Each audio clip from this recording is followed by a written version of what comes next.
My name is Lisa Miller Baldwin with the Entrepreneur Faith Conference. I am the host and the creator, and I am so delighted that this afternoon I'm here with Mr. Bobby Gruenewald, better known as Bobby. And we are just elated over some information that he's going to give to us that will help you better your business. So, Mr. Gruenewald, now one of the questions that oftentimes entrepreneurs face is, hey, where do I go from here? And when there is not a market that exists, can you share with us, when there's no market that exists, Sure. How can you innovate? Yeah, it's a great question. My process for ideas, especially ideas that aren't proven, there's not kind of a market for them, is I typically find people that I really trust to give me feedback, and the people that I'm looking for are generally people not that are the ones that just kind of nod their head and agree and want to just simply always support you in everything you're doing, but people that will challenge ideas that I want people to pick it apart. In fact, if I don't think an idea has really been thoroughly sort of picked to pieces, challenged, then I don't feel comfortable a lot of times stepping out, with it. So when there's not a market, you have to kind of go and cast what this vision's about, try to explain how this is going to solve a problem or how it's going to help someone, and then get feedback from a variety of perspectives. I like male, female, different groups, sort of a diverse group of people to give feedback. But I've sort of found there's a group of people that I've gone to numerous times that I really trust because I feel like they're going to give me honest feedback, and they're going to really help me decipher if this idea could work.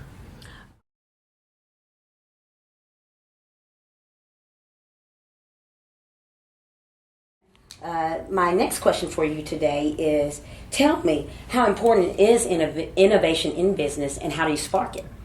Yeah, I think innovation's really, really key, because if you're really going to make any kind of leap forward with an idea, something that's not just sort of an incremental gain, but something that's really sort of that game changer type thing, the types of things that can either create a lot of wealth and a lot of prosperity for someone, or the type of things going to really create a market that's going to help an enormous number of people, you've got to do things that are new. What is interesting about innovation, though, is a lot of people think that they need a lot of resource to be able to innovate, and I actually think that the lack of resource or having limited resources is the key to innovation. And so what's great about that is that nearly everyone can innovate unless you have everything you need. If you don't have everything in the world, then you've probably got the right ingredient to be able to come up with really great ideas. I can so identify with that response because I'm the founder executive director of a nonprofit. And by being a nonprofit, you're gleaning for funding and resources. But some of the things that we have recently introduced as a nonprofit has been innovative because we didn't have the resources. Because you have to be. Yeah. It's like, how are we going to do this?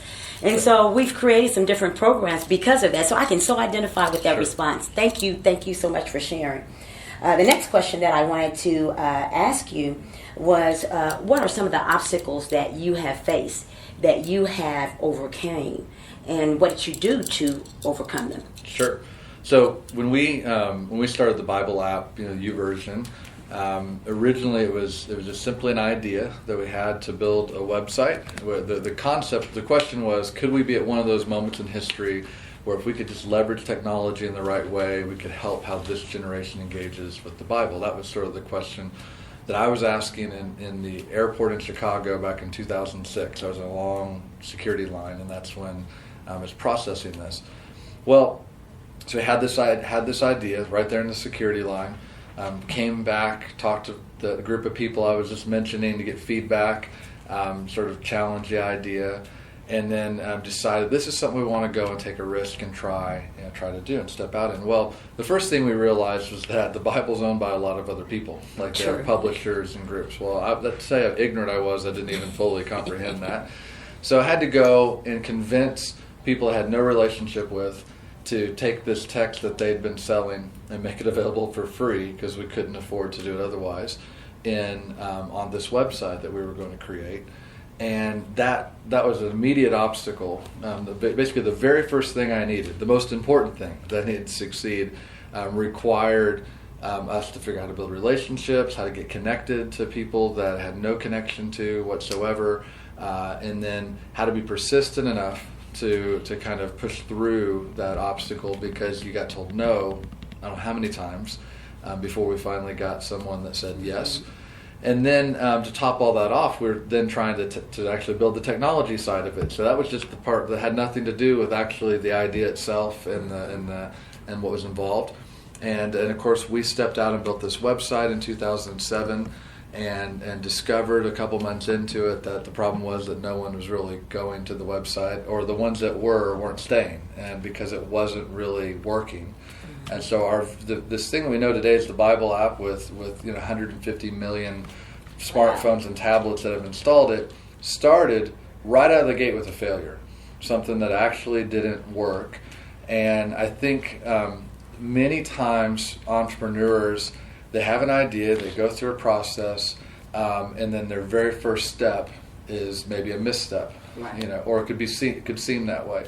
I just believe that those are key learning opportunities, but so many people don't learn from it. They either quit, or they keep doing it, or in their persistence to pursue their dream, they misinterpret a failure as something that they can't acknowledge as a failure. They have to kind of just pretend it's not a failure, and just keep doing it the same way, even though they clearly know it's not working, because stopping it or changing it kind of acknowledges that it failed.